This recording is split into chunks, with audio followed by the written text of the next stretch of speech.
Science can't clone us yet, but our thought leadership content can. Hi, I'm Wayne Pollock. I'm a thought leadership ghostwriter serving big law and boutique law firm partners. I help these partners build their practices and their prominence one word at a time.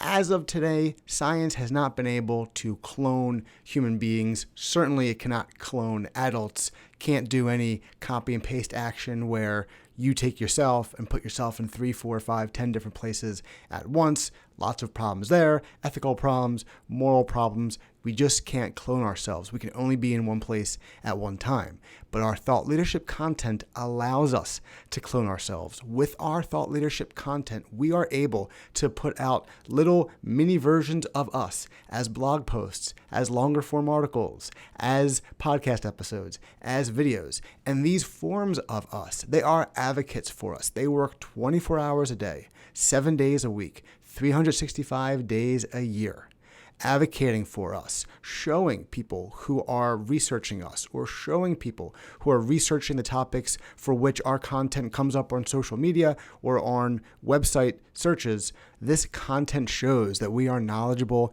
and wise about the things that we do for a living. And when we're talking about lawyers, that this content shows that lawyers are knowledgeable and wise of the areas of law they practice and or the industries that they serve. This content doesn't take a day off. This content has no other job but to serve you and to serve as an advocate for you. That's why thought leadership content is so important. It's not just that it is out there to be discovered occasionally by someone who is looking for the content or stumbles upon it in one way or the other, but when you have lots of pieces of content out there because you have consistently created content, you are giving each and every piece of that content a chance to be your salesperson, to be your advocate, to be your ambassador.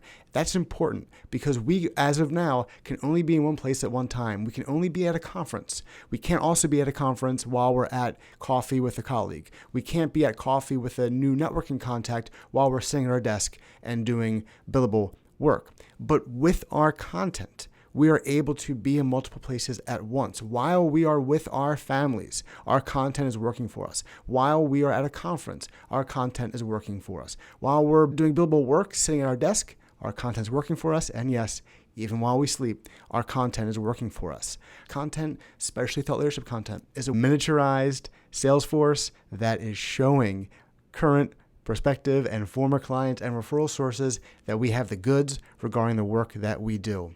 Continue to create thought leadership content. The most prolific thought leadership content creators have this sales force working for them. They have these ambassadors. They have these representatives constantly working for them. And you can too. The more prolific of a content creator you are, the larger your group of salespeople, your group of advocates and ambassadors can be. It is important that you consider every piece of content to be a salesperson, to be an advocate for you. It's important that you look at your content not just as static words or a video or a podcast, but as an advocate, as a salesperson, as an ambassador between you and the audience that you are trying to reach. The only way to increase this staff and to build your authority faster and hopefully build your prominence faster and your book of business faster is to enlist more of these representatives. And how do you do that? You create thought leadership content as frequently as you can. Relevant, valuable, and compelling thought leadership content as frequently as you can. If you're interested in learning more about how to create the exact kind of thought leadership content that can create this group of salespeople, ambassadors, and advocates, check out lawfirmeditorialservice.com. We have plenty of videos, blog posts, and podcast episodes that can help you do just that.